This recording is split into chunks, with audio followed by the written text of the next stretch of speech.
Mornings in Portland always began with rain. For Daphne Levinsky, it wasn't just a weather phenomenon, but a kind of ritual. Every morning she woke up to the steady patter of raindrops on the window of her apartment in the Pearl District, preparing for another day of her double life. "Good morning, Portland," she muttered, looking at the gray sky through the panoramic window. At 34, Daphne was already accustomed to her rituals. Long beauty routines, a carefully selected wardrobe, flawless makeup. For a style consultant, appearance was her calling card. Daphne was well respected in her professional circle. Her boutique, Daphne's Style, in a fashionable part of town, attracted clients willing to pay for the impeccable taste of a transgender woman who, in their words, understood both sides. Her Instagram account had over 50,000 followers, eager for style advice from the elegant brunette with piercing green eyes. "I have 3 clients today and an evening meeting," she said to her reflection as she buttoned her silk blouse. The latter meeting was not listed in her professional calendar. This part of Daphne's life existed in a parallel reality, a world where she was known as a high-class escort. 8 years after her transgender transition, Daphne had learned to balance on the fine line between 2 worlds. By day, she was a respected style consultant. By night, she was a companion to wealthy men who valued her company, her mind, and her body. This work helped pay for expensive hormone treatments, boutique rent, and the lifestyle she aspired to. 20 minutes away from Daphne's boutique, in Portland's financial district, Percival Wilson was finishing a morning conference call with his clients. At 42, he was one of the most successful financial analysts in the city. His firm, Wilson Investments, managed over $100 million in assets. "Great work, team," he said, closing his laptop. Tall, with impeccably trimmed graying temples, Percival looked like the embodiment of success. An expensive suit, a Rolex on his wrist, the confident gaze of a man accustomed to making decisions. No one in the office suspected the inner conflict that had tormented Percival for many years. His marriage to Elizabeth, a successful psychotherapist, had lasted 15 years. 2 children, a spacious house in the suburbs, membership in a golf club. Everything looked perfect. But inside, Percival struggled with desires that did not fit into the picture of an ideal family man. His bisexuality was a secret he had hidden even from himself for many years. Only occasionally, under the pretext of business trips, did he allow himself encounters that quenched this thirst. Over the years, this need grew stronger and stronger, and the risk of exposure higher and higher. "Mr. Wilson, your wife is on the first line," his assistant announced over the intercom. "Thank you, Jennifer. Connect me," he replied, straightening up in his chair and instantly transforming into a caring husband. "Hi, honey. How are you?" "Percy, you haven't forgotten that Emma has a concert at school today, have you?" Elizabeth's voice sounded tense. "Of course not. I'll be free by 6, he lied, knowing he had scheduled a meeting with a new client for that evening. "Okay," she said, her voice tinged with doubt. "See you at home." Percival sighed after the call ended. Elizabeth, with her professional psychotherapist's intuition, seemed to notice the slightest changes in his behavior. In recent months, she had been asking more and more questions about his late returns and business dinners. Daphne and Percival's first meeting took place at the Lavender Hour bar, known for its atmosphere of tolerance. Daphne was sitting at the bar sipping a martini when she noticed a well-dressed man across the room looking at her. "What is that gentleman drinking?" she asked the bartender, her friend Gabriel Martinez.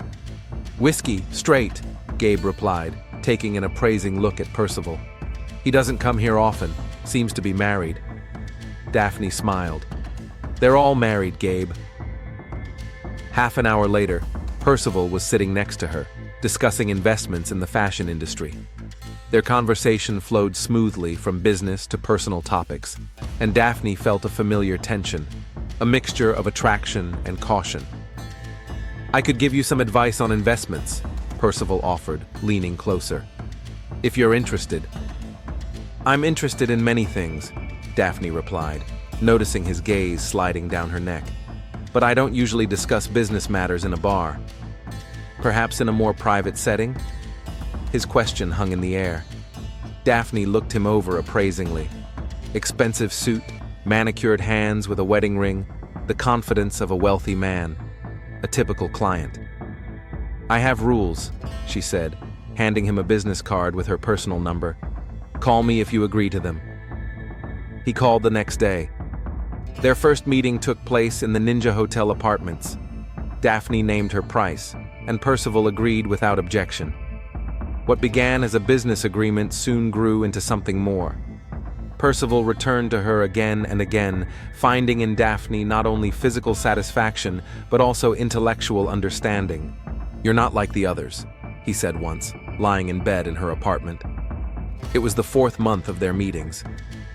"Everyone says that," Daphne replied, watching him get dressed. "But that doesn't change the rules." Their relationship developed in a pattern familiar to Daphne. First, formality and distance, then closeness, then the inevitable emotional complications. Percival began to come more often, stay longer, talk about his life, his marriage, his unfulfilled desires. "You're turning into a dangerous addiction," Gabe said, pouring Daphne her usual martini in the empty bar after closing time. "That married guy, I see how you look at him." Daphne waved him off. "It's just business, Gabe. He pays, I provide services." "Remember, Jessica," Gabe insisted. There was genuine concern in his eyes. She thought she had it under control too, until that psycho started stalking her. "Percival isn't like that," Daphne objected, but there was no confidence in her voice. "He values his reputation too much." "They all aren't like that until they become like that," Gabe said, wiping the bar with excessive zeal. "Promise me you'll be careful. This life is full of risks you don't see." In her suburban home, Elizabeth Wilson sat on the edge of the bed, watching her sleeping husband. She had noticed changes in recent months: the password on his phone, a separate bank account he hadn't told her about, late returns from business meetings. As a psychotherapist, she knew the signs of deception, and her husband was showing them more and more often. "Percy," she whispered, even though she knew he couldn't hear her. "What are you hiding from me?" Opening her laptop, she checked their joint account. Significant amounts of money were disappearing without explanation. Perfume she hadn't given him. Messages he quickly hid when she entered the room. Deep down, Elizabeth already knew the answer, but she was afraid to admit it. 15 years of marriage, 2 children, an impeccable reputation in their social circle. All of that was at stake. She closed her laptop and exhaled sharply. If Percival was hiding something, she would find out what it was. Not for the sake of scandal or divorce, but to understand if what they had left could be saved. The October evening enveloped Portland in a special melancholy.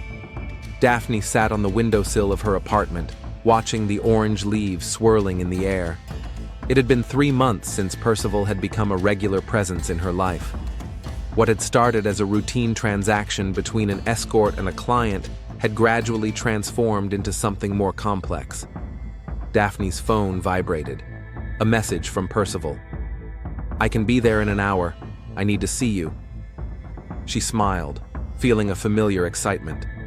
Their meetings had become more frequent in recent weeks. Percival came not only for physical intimacy, but also for conversation, understanding, and the opportunity to be himself, someone he couldn't be at home or at work. When he appeared at the door of her apartment, Daphne noticed new wrinkles around his eyes and a tense line across his shoulders. "Hard day?" she asked, taking his coat. "Hard week," Percival sighed, stepping inside. "The markets are unstable, clients are panicking, and things are getting harder at home every day." He sank onto the sofa, rubbing his temples. Daphne poured him a whiskey, 2 drops of water, just as he liked it. These little details she remembered about him created an illusion of intimacy beyond their financial relationship. "Does Elizabeth suspect anything?" Daphne asked cautiously, sitting down next to him. She asks questions. She checks my phone when she thinks I'm not looking. Percival took a sip. Yesterday she asked me directly if I had someone else. And what did you say? I lied, of course. What could I tell her? That I'm dating. He paused, clearly searching for the right words. A transgender escort? Daphne finished for him, a slight bitterness in her voice. Percival looked at her with a gentleness she rarely saw in her clients. A woman who understands me better than anyone else. At that moment, a connection formed between them that made Daphne inwardly wary. She knew the danger of emotional attachment in her profession, and yet something about Percival overcame her defenses. That night, their intimacy was different, more intimate, more vulnerable. Afterward, as they lay in the dark, Percival spoke for the first time about his bisexuality, about years of self-denial, about the fear of losing everything he had built. Sometimes I think I could start all over again, he whispered in the dark. Live honestly. And what's stopping you? Daphne asked, even though she knew the answer. Fear, responsibility, children, reputation.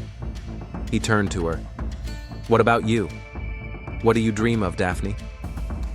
She rarely allowed clients to ask such questions, but with Percival, the boundaries were becoming increasingly blurred. Stability. A world where I don't have to divide my life into pieces. The next morning, after Percival left, Daphne opened her laptop to check her bank account. Reality hit her harder than she expected. The rent for the boutique was already 2 weeks overdue, the bills for hormone therapy were piling up, and her income from style consultations had halved in the last quarter. Damn, she whispered, rechecking the numbers in hopes of finding a mistake. There was no mistake. Her business consultant had warned her about the impending crisis a month ago, but Daphne had put off taking decisive action, hoping the situation would improve. The phone rang. The bank manager politely but firmly reminded her of the need to repay her business loan. I'll transfer the money today, Daphne promised, although she had no idea where to get it. Her gaze fell on the envelope left by Percival. Inside was more than the usual fee. The note read, "A little help for your boutique. Please don't refuse. P." Daphne felt mixed emotions. On the one hand, the money solved part of her problems. On the other hand, by accepting it, she was crossing another professional boundary. Nevertheless, after a moment's hesitation, she headed to the bank. At the Wilson Investments office, Percival was holding an emergency meeting with his team. The latest quarterly report showed a 15% decline in profitability, which was a disaster for a company specializing in high-yield investments. Explanations? His voice sounded harsher than usual. The market is unstable, sir, his deputy Anna began. Plus, that project in Asia that we bet on. I don't want to hear excuses, Percival interrupted her. I want to hear solutions. The room was filled with tension. Percival had never been a cruel boss, but today, something in him had changed. Perhaps it wasn't just about business. After the meeting, Anna came into his office. Are you okay, Perk? She asked with genuine concern. You haven't been yourself these last few weeks. Percival rubbed his nose. Just pressure, from all sides. If you need to talk. Thanks, Anna, but I'll be fine. His phone buzzed with a message from Elizabeth. Don't forget, Tom has a game at 5 today. You promised you'd come. Percival sighed. He had indeed promised, but today he had an important meeting with a potential investor, and he was also hoping to see Daphne. As soon as Anna left, he dialed Daphne's number. Hi, it's me. Can I come over tonight? It won't work today. Daphne's voice sounded tense. I have another client. Percival felt a pang of jealousy he hadn't expected. I understand. Tomorrow? Call me in the morning, she replied and hung up. He sat staring at the blank screen of his phone. Of course she had other clients. It was her job. But the thought of Daphne being with someone else caused him irrational pain. At her boutique, Daphne met James Crawford, a regular client who paid twice the usual rate for specific scenarios. Unlike Percival, James wasn't looking for an emotional connection, just physical satisfaction of his fantasies. "Today at 8?" he asked, leaving an envelope with money. James always paid in advance, a trait Daphne appreciated. "Yes. Same hotel?" James nodded and left without saying another word. Daphne sighed with relief. James's money, plus the extra from Percival, would help her stay afloat for another month. But her long-term problems remained unresolved. Her phone vibrated again. This time it was Gabe calling. "Your new regular was just here," he said without preamble. "Who? Percival?" "Yes. Drinking alone. A lot. Asking about you." Daphne tensed. "What exactly did he ask?" "Who comes to see you? How often?" He was particularly interested in someone named James.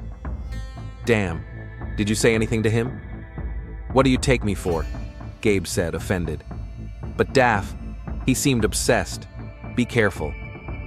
After talking to Gabe, Daphne felt uneasy. Percival was beginning to show signs of possessiveness, which was dangerous in her profession. She decided they needed to have a serious talk and set clear boundaries. However, her thoughts were interrupted by another client, Senator Martin, who occasionally used her services during his visits to Portland. The meeting was short, businesslike, and without emotional complications. That was exactly how Daphne preferred her professional relationships to be. Leaving the hotel after her meeting with the senator, Daphne noticed a familiar figure across the street. Percival was standing in the rain, watching the hotel entrance. When their eyes met, he quickly turned away and walked off. Daphne felt a chill down her spine. This was too much. Elizabeth Wilson was entertaining a guest at her home in the suburbs of Portland. The middle-aged man with attentive eyes introduced himself as Daniel Royce, a private investigator. "I appreciate your discretion, Mr. Royce," Elizabeth said, offering him a seat. "This is a delicate situation." "I understand, Mrs. Wilson." The detective nodded. "Most of my clients come to me under similar circumstances." Elizabeth nervously fiddled with her necklace, a gift from Percival on their 10th anniversary.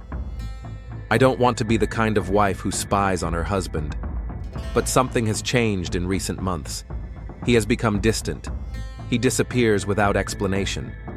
There are strange expenses appearing on our joint account." "You suspect infidelity," he said, not as a question, but as a statement. "I hope I'm wrong," Elizabeth replied quietly. "But yes, I'm afraid he has someone else." Daniel took out a notebook. "Tell me about his routine. When does he usually disappear? Are there certain days of the week? Has he mentioned any new names?" Elizabeth methodically outlined her observations. Late returns on Tuesdays and Thursdays, a new password on his phone, unexpected business dinners without prior mention. "And one more thing," she added hesitantly. "I recently found a receipt from a women's clothing boutique, an expensive boutique, but he didn't give me anything." Daniel wrote down the information. "The name of the boutique?" "Daphne's Style, downtown." The detective nodded. "I'll start surveillance today. If your husband is really seeing someone, we'll find out." When the detective left, Elizabeth stood at the window for a long time, looking at the driveway. Part of her hoped that Daniel would find nothing, that all her suspicions were just the product of paranoia. But another, more rational part of her was already preparing for the worst. She took out her phone and opened a photo of their family, Percival, her, and their 2 children at a summer picnic. Everyone was smiling. It seemed like it was in another life. That same evening, Daphne met James Crawford at the Ninja Hotel. The meeting went as usual, but when James left, Daphne noticed a message from Percival. "I need to see you. It's urgent." She didn't reply, deciding that the conversation could wait until morning. But when she left the hotel, Percival was waiting for her at the entrance. "What are you doing here?" she asked, looking around. "Are you following me?" "We need to talk." His voice was hoarse, and he smelled of whiskey. "Not now, Perk. You're drunk." "Was it him? James?" Percival grabbed her arm. What's so special about him? Daphne gently pulled her arm away. You're crossing the line. We'll discuss this when you sober up. I can give you more money, he said, lowering his voice. I know you're having problems with the boutique. I can help. Just stop seeing other people. Daphne froze. How do you know about my financial problems? I'm a financial analyst, remember? I checked your credit history. What did you do? Her voice trembled with rage. I'm worried about you, Percival tried to explain. No, you're controlling me, Daphne snapped. It's over, Percy. Don't call me anymore. She walked quickly to her car, feeling his gaze on her back. In the rearview mirror, she saw Percival punch the hotel wall before getting into his Mercedes. Daphne didn't notice another observer, Daniel Royce, who was sitting in an inconspicuous car across the street, photographing the entire scene. A professional half-smile appeared on his face. The first day of surveillance, and already such results. Elizabeth Wilson would get her answers much sooner than she expected. When she got home, Daphne found another message, this time from her landlord. If the debt wasn't paid within a week, she would have to vacate the boutique. She sank onto the sofa, feeling the walls of her carefully constructed life begin to crumble. By turning down Percival's offer, she had lost a significant source of income. But continuing this toxic relationship would be even more dangerous. Her gaze fell on her laptop. Perhaps it was time for more drastic measures. She opened Facebook and began to write. For 3 days, Daphne avoided Percival's calls. For 3 days, he left messages, first angry, then apologetic, then desperate. On the 4th day, she finally responded, agreeing to meet at a neutral location, the Grey Cardinal Cafe in downtown Portland, known for its anonymity and discretion. Daphne arrived first and chose a table in the far corner. She nervously tapped her fingers on her cup of green tea, watching the entrance. When Percival appeared, she immediately noticed the changes: unshaven, bags under his eyes, an expensive suit that fit loosely, as if he had put it on in a hurry. "Thank you for agreeing to meet," he said, sitting down opposite her. His voice sounded broken. Daphne looked at him silently, maintaining a professional distance. Inside, she was torn between conflicting feelings, resentment at his controlling behavior, and a strange, inappropriate longing. "I crossed the line," Percival began after a pause. "What I did, spying on you, checking your credit rating, is unforgivable." "Yes, unforgivable," Daphne agreed, her voice colder than she had intended. "You have no right to control my life, Percival." "I know." He rubbed his nose with the gesture of a tired man. "I'm confused. What we have is more than I expected." "There is nothing between us except a financial agreement," Daphne said, but her tone softened. Percival looked up at her. "We both know that's not true. At least, not for me." There was a pause filled with unspoken words. Daphne was the first to break the silence. "I'm in a difficult financial situation. The boutique is on the verge of closing. The bills are piling up. But I don't want your charity, Percy. And I definitely don't want money to be a way to control me. How about an investment?" he suggested. "A purely business proposition. I'll invest in your boutique as a business partner, with no strings attached." Daphne smirked. "A business proposition from the man who made a jealous scene at the hotel a week ago?" Percival blushed with embarrassment. "I acted impulsively, but I can separate the personal from the professional." "Can you?" Daphne asked skeptically. "Then why aren't you at work right now? Why do you look like you haven't slept in a week? Your feelings for me are already affecting your life, Percival." "So what?" He leaned closer. "What if I want to change my life?" "You mean leave your wife, kids, career?"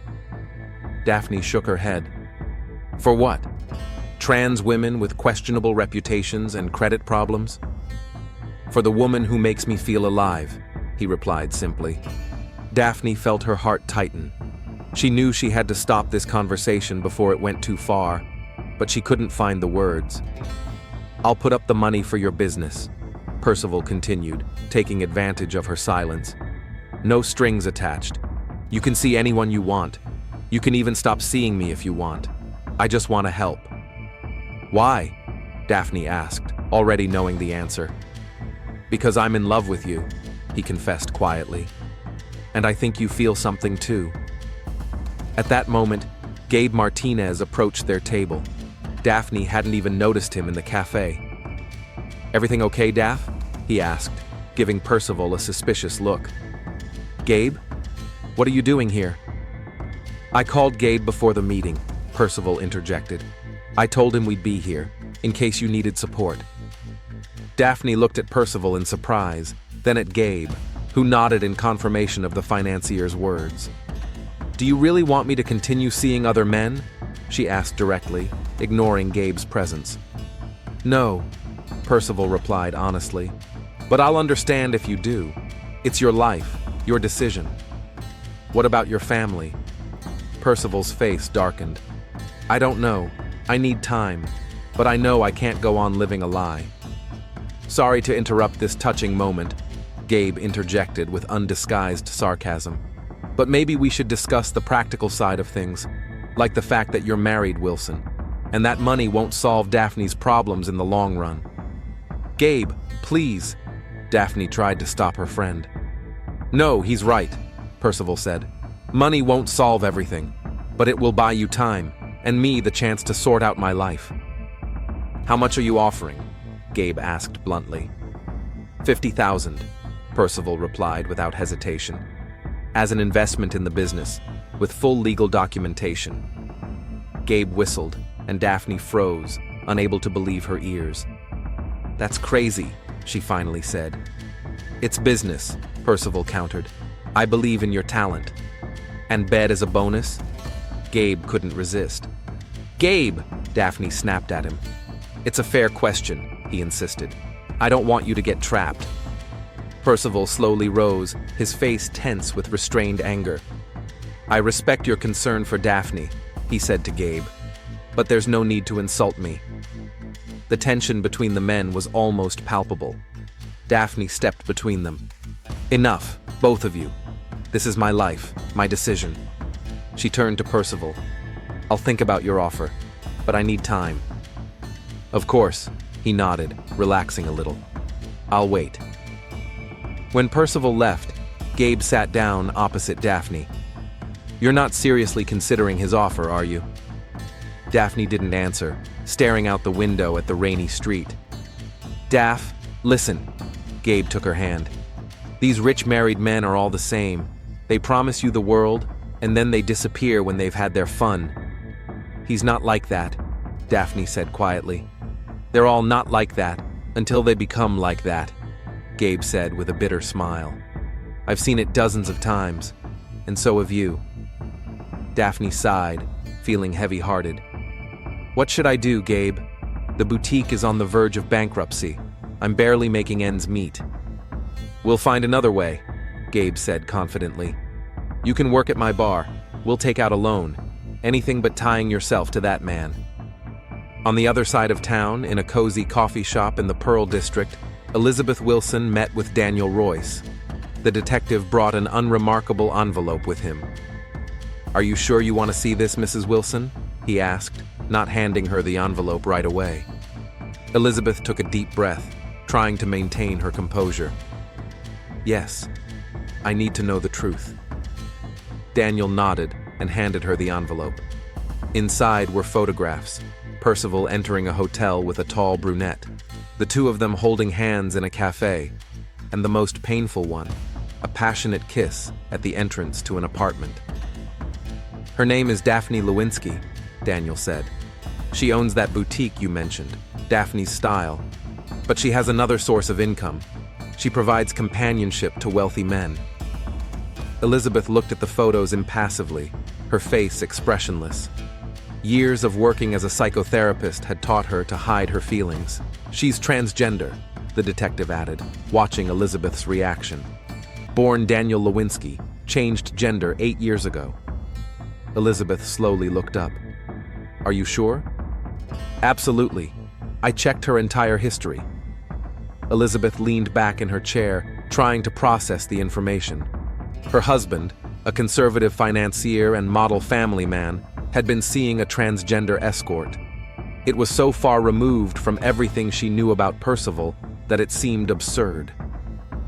"There's something else," Daniel said, interrupting her thoughts.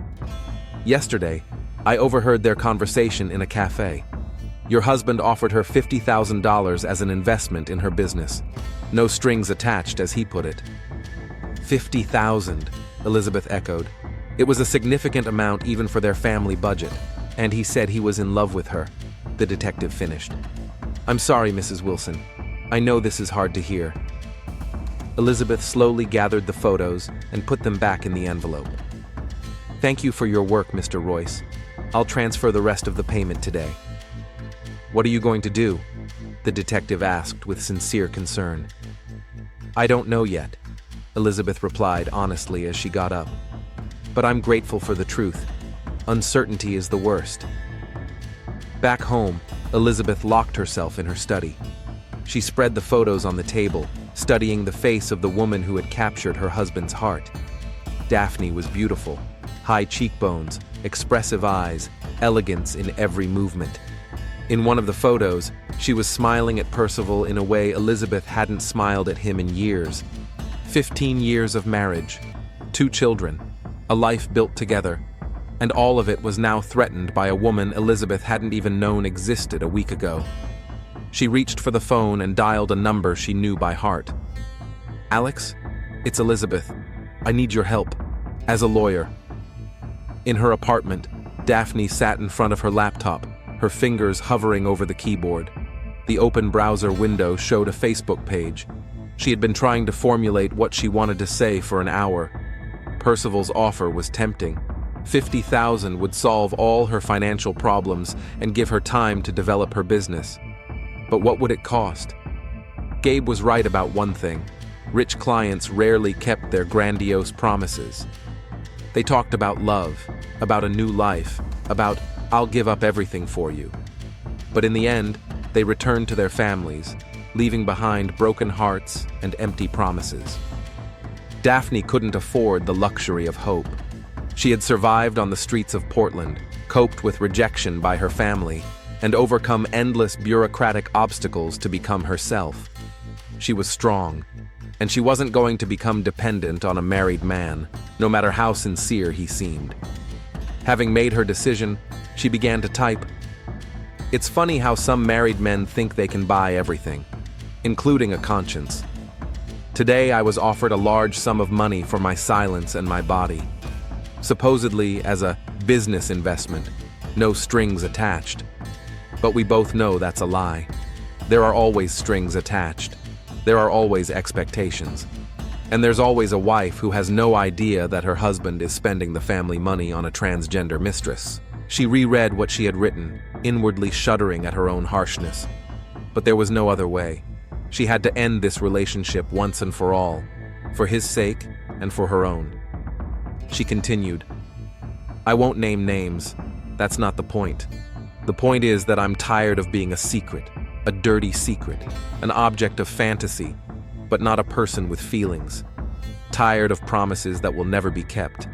And I'm definitely tired of men who think they can get away with not paying for my services because we have something special." Her finger hovered over the publish button. Daphne knew this would burn all bridges. Percival would never forgive her for such public humiliation, even without mentioning names. Anyone who knew them both would easily guess who she was talking about. But perhaps this was the only way to truly free herself. From him. From her own feelings for him. At the end of the day, business is business. And if you don't pay an escort, you're just a cheap cheater. Her phone rang, interrupting her train of thought. Percival. She didn't answer, letting the call go to voicemail. A minute later, a message arrived. "The money has been transferred. No strings attached. I just want you to be happy. P." Daphne checked her bank account and gasped. $50,000. He really did it. Her gaze returned to the screen, to the unpublished post. Her finger hovered over the cancel button. The phone rang again. This time it was Gabe. "Daphne, that married guy just came to the bar. He was furious, asking where you were. I said I didn't know, and he left. But be careful, okay? I don't like the way he sounds." Daphne felt a chill run down her spine. "Thanks for the warning, Gabe." She returned to her computer, her resolve strengthened. Without further hesitation, she clicked publish. Daphne's Facebook post appeared as simple black text on a white background, but its effect was comparable to a shockwave. Just a few paragraphs, written in a moment of desperation and determination, spread across the digital space, destroying carefully constructed facades and exposing hidden emotions. It's funny how some married men think they can buy everything, including a conscience. Today, I was offered a large sum of money for my silence and my body, supposedly as an investment in a business, with no strings attached. But we both know that's a lie. There are always strings attached. There are always expectations. And there is always a wife who has no idea that her husband is spending the family money on a transgender mistress. I won't name names. That's not the point. The point is, I'm tired of being a secret, a dirty secret, an object of fantasy, but not a person with feelings. Tired of promises that will never be kept. And I'm definitely tired of men who think they can get away with not paying for my services, because there's something special between us. At the end of the day, business is business, and if you don't pay an escort, you're just a cheap cheater. Within the first 10 minutes, the post garnered a dozen likes from Daphne's closest friends. Half an hour later, the number of reposts exceeded 100, spreading across LGBT+ communities, feminist groups, and further into Portland's mainstream social media feed. Daphne closed her laptop and leaned back in her chair, feeling a mixture of relief and anxiety. Her phone vibrated continuously. Notifications, messages of support from friends, and of course, calls from Percival, which she ignored. In his office, Percival Wilson stared at his phone screen with utter horror. He wasn't named in Daphne's post, but the description was so accurate that anyone who knew about his habit of attending Lavender Hour or had seen him with Daphne could easily connect the dots. His first thought was to call her and demand that she delete the post. But 6 missed calls went unanswered. His second instinct was to protect himself, his reputation, his family. He immediately called his lawyer, explaining the situation in vague terms and asking about possible action against social media defamation. His secretary, Jennifer, knocked quietly on the door. "Mr. Wilson, your wife is on the line. She says it's urgent." Percival felt the blood drain from his face. Had Elizabeth already seen the post? Or worse, had someone sent her the link? With a trembling hand, he picked up the phone, trying to control his voice. "Hello, dear." Elizabeth's voice was icy. "I think we need to talk. Not at home today. Come to my lawyer's office at 6. Lawyer. The word hit Percival like a physical blow. She knew. At the Lavender Hour bar, Gabe Martinez was wiping glasses, nervously glancing at his phone, where Daphne's post was open. He had already called her 3 times, but she hadn't answered. His anxiety grew with every passing minute. Finally, a message came. "I'm fine. I'm turning off my phone for a few hours. I need to think." Gabe exhaled, but his anxiety remained. He had known Daphne long enough to understand that she was impulsive, especially when she felt cornered. This post was not just catharsis, it was a declaration of war. And wars rarely went without casualties.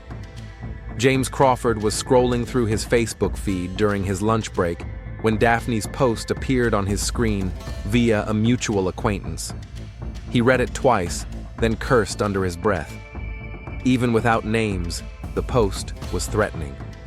If she had decided to expose her clients to public scrutiny, who knew if he would be next? Senator Martin learned about the post from his communications aide, who monitored social media for potential scandals. The aide brought a printout, clearing his throat politely. "Sir, I think you should see this. It may relate to your last visit to Portland." The senator scanned the text. his face remaining impassive. Contact her. Find out what she wants. In her apartment, Daphne sat in the semi-darkness, looking out at the city through the panoramic window. The phone finally fell silent. She had turned it off after several hours of non-stop calls and messages. The post had garnered over 1,000 reposts, with comments ranging from unconditional support to vitriolic accusations. She hadn't expected such a response, and she certainly hadn't expected her inbox to be flooded with messages from journalists requesting interviews and strangers offering to share similar stories. A knock at the door interrupted her thoughts. Daphne tensed. It could be anyone, an angry Percival, a concerned Gabe, or even one of the journalists who had somehow found out her address. She approached the door without turning on the hallway light and looked through the peephole. The figure on the threshold was vaguely familiar, but in the dim light of the hallway, Daphne couldn't quite make out who it was. After a moment's hesitation, she opened the door on the chain. The following events unfolded as if in slow motion. The door flew open, breaking the chain. Daphne recoiled, instinctively raising her hands. A flash of metal in the light from the hallway. Then a sound, dull but piercing, as if the air had burst. And pain, sudden, burning, spreading from her chest throughout her body. Daphne fell to the floor of her apartment, feeling warm liquid soak through her blouse. She tried to scream, but only a weak wheeze escaped her throat. The attacker leaned over her, his face hidden in the shadows. Another shot, this time to the head. Daphne Levinsky's world plunged into darkness. An hour later, responding to a call from a concerned neighbor who had heard strange noises, a police car pulled up to Daphne's house. The officer, finding the door ajar and a body inside, immediately called for backup and the homicide squad. Detective Sarah Brooks arrived at the scene at 11:17 p.m., just an hour and a half after the estimated time of the murder. At 39, she was an experienced investigator with the Portland Police Homicide Division, with a reputation as an intuitive and tough professional. "What do we have?" she asked as she approached the patrol car. Officer Jenkins briefly outlined the facts. The victim is Daphne Levinsky, 34, owner of the boutique Daphne's Style, found by a neighbor who heard gunshots and called 911. 2 gunshot wounds, to the chest and head. Death was instantaneous. Sarah put on latex gloves and shoe covers before entering the apartment. Daphne's body lay in the hallway, in a pool of blood that had already begun to thicken. Forensic technicians photographed the scene, collected samples, and looked for fingerprints. No signs of forced entry, Sarah noted, examining the broken chain. She knew the killer. She let him in. Or her, added the forensic technician, taking a scraping from under the victim's fingernails. There are signs of a struggle. She may have scratched the attacker. Sarah methodically examined the apartment, noting details. An open laptop on the table, expensive jewelry, untouched, not a robbery. A closet with designer clothes, photos on the walls, mostly Daphne, sometimes with friends, no family portraits. Check her phone, social media, Sarah ordered her partner, Detective Reed. I want to know who she's been in contact with in the last 24 hours. Already on it, Reed replied, pointing to his laptop. And there's something interesting. It looks like she posted something pretty scandalous on Facebook half an hour before she died, about a married man who didn't pay her for, let's say, services. Sarah walked over to the screen and quickly scanned the text. Was she working as an escort? Looks like it, Reed nodded. And judging by the comments, many people guess who she's referring to. Motive, Sarah said. Find this man and check her client base, both for the boutique and her other business. Within the next hour, the apartment was filled with forensic experts and detectives. Neighbors were interviewed, and the building's security cameras were examined. It was determined that the camera in the hallway outside Daphne's apartment had not been working for several days, possibly deliberately disabled. By 2 o'clock in the morning, Sarah had a preliminary list of suspects.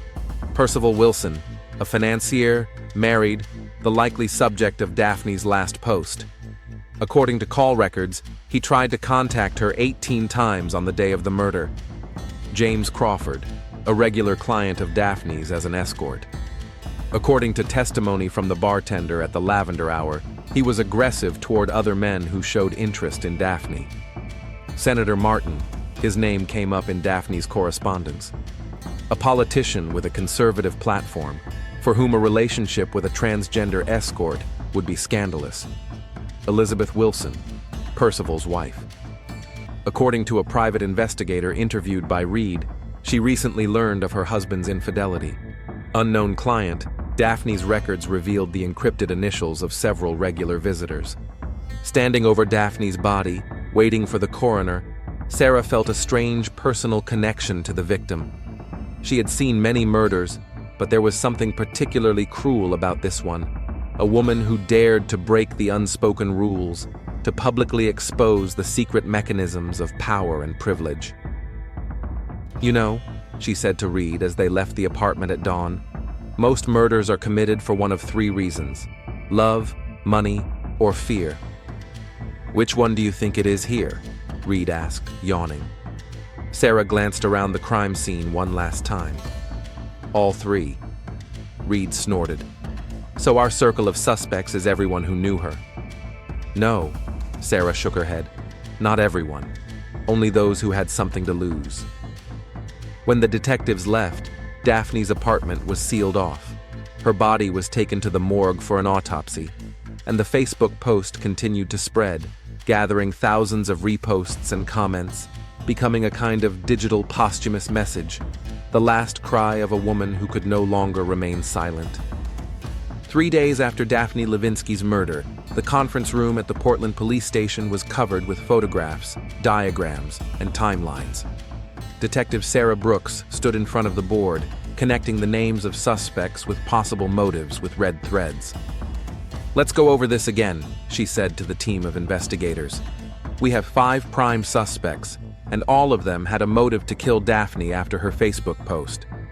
She pointed to a photo of Percival Wilson. Financier, married, 2 children, had a secret relationship with the victim and transferred $50,000 to her on the day of the murder. Motive: fear of exposure, threat to reputation and family. "He has an alibi," Detective Reed noted. "Surveillance cameras show that he was at his lawyer's office with his wife at the time of the murder, confirmed by 3 witnesses. Which doesn't rule out the possibility of hiring someone," Sarah countered. "He has the money and the connections." She moved her gaze to the next photo. Elizabeth Wilson, Percival's wife, psychotherapist, found out about her husband's affair the day before the murder.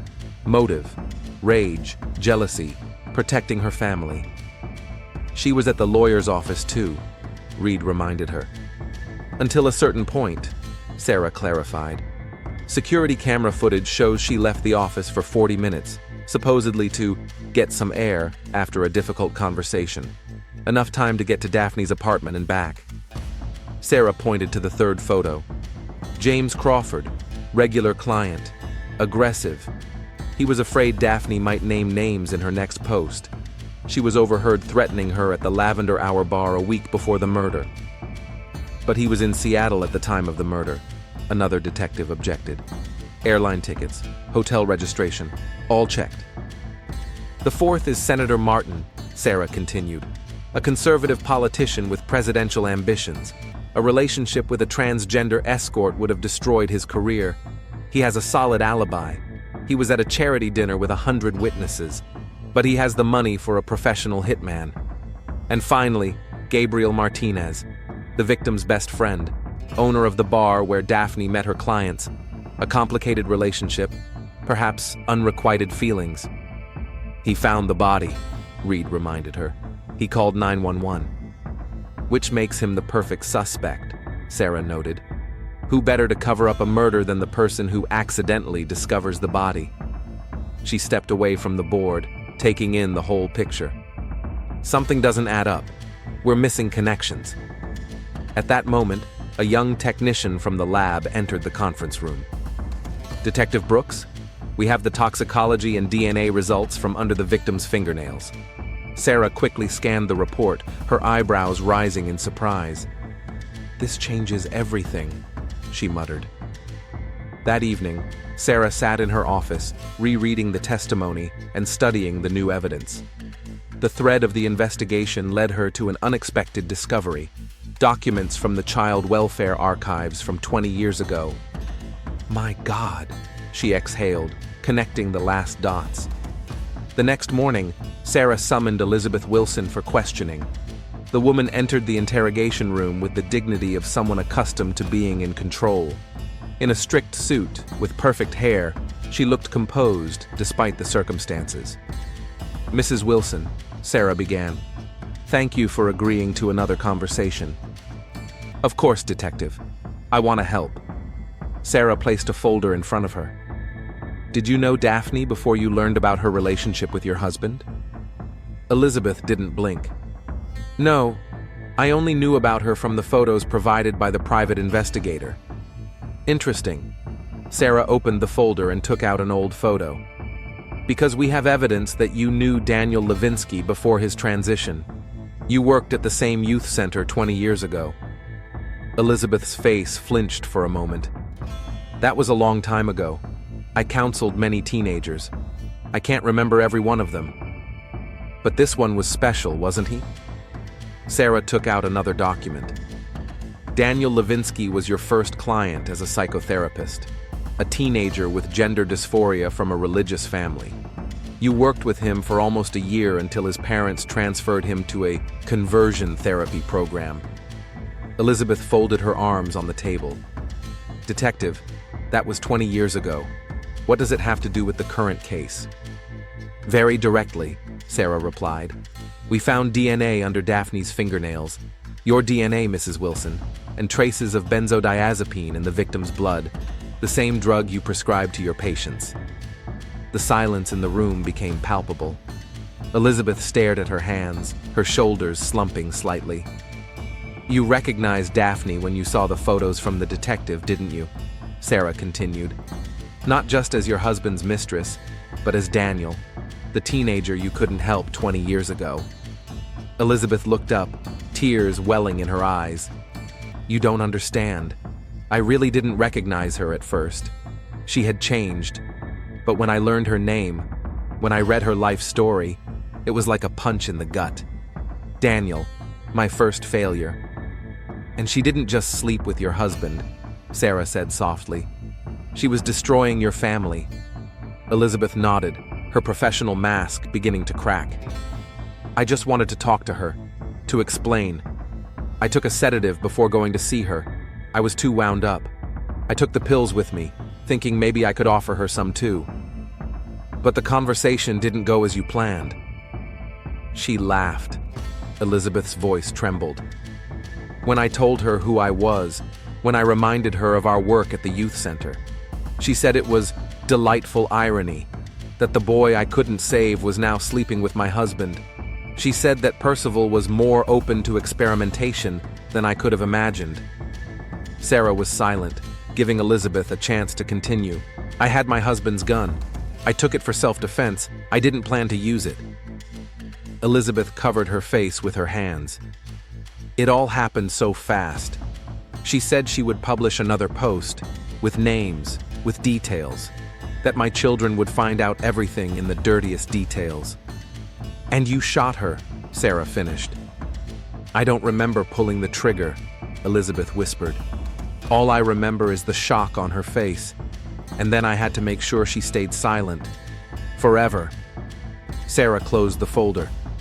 "Elizabeth Wilson, you are under arrest for the murder of Daphne Levinsky." 3 months later, the Multnomah County courtroom was packed. The trial of Elizabeth Wilson attracted national media attention. The story of a psychotherapist who killed a transgender woman who was both a former patient and her husband's lover seemed like something out of a crime novel. The jury deliberated for only 6 hours before returning a verdict: guilty of second-degree murder. Elizabeth was sentenced to 15 years in prison, with the possibility of parole after 10. Percival Wilson sat in the back row of the courtroom during the sentencing. His investment firm had collapsed after the scandal, his reputation was ruined, and his children were temporarily living with his parents. He looked 10 years older. Gabe Martinez turned Lavender Hour into a memorial for Daphne by setting up a fund to support transgender youth. Every evening, he would place a martini on the bar, Daphne's favorite drink, and raise a toast to her memory. Detective Sarah Brooks stood in the cemetery in front of Daphne Levinsky's modest gravestone. Someone, probably Gabe, regularly brought fresh flowers here. The investigation was closed, the perpetrator punished, but Sarah couldn't shake the feeling of incompleteness. Daphne's story was one of struggle for identity, for recognition, for the right to live by her own rules. A story that ended too soon. Daphne's last post went viral, sparking a nationwide discussion about transgender rights, double standards, and the hidden hypocrisy of society. Thousands of people shared their stories under the hashtag Daphne's last post. In a sense, Sarah thought, Daphne had achieved what she had been striving for, to be heard. It was just a pity that the price had been too high. Senator Martin quietly withdrew from the presidential race, citing family circumstances. James Crawford moved away from Portland, trying to avoid any association with the scandal. Portland gradually returned to its normal rhythm, but something had changed. Perhaps there was a little less hypocrisy and a little more acceptance. In her county jail cell, Elizabeth Wilson sat on her cot, holding a worn photograph from the youth center, 20 years old, where she stood next to a teenager named Daniel. Two lives, connected first by an attempt to help, then by tragedy. Two doors that had closed forever. In the Portland Police Department archives, case 2025-78342 was placed on the shelf with unsolved murders. On the cover of the folder was the name Daphne Levinsky and the date of her death. Inside were photos from the crime scene, interrogation reports, and forensic results. And on the last page, a printout of that very Facebook post, which became Daphne's last public words. A post that continued to live its own life, spreading across the internet, telling the story of a woman who dared to break the unspoken rules, a woman who paid the ultimate price for her sincerity.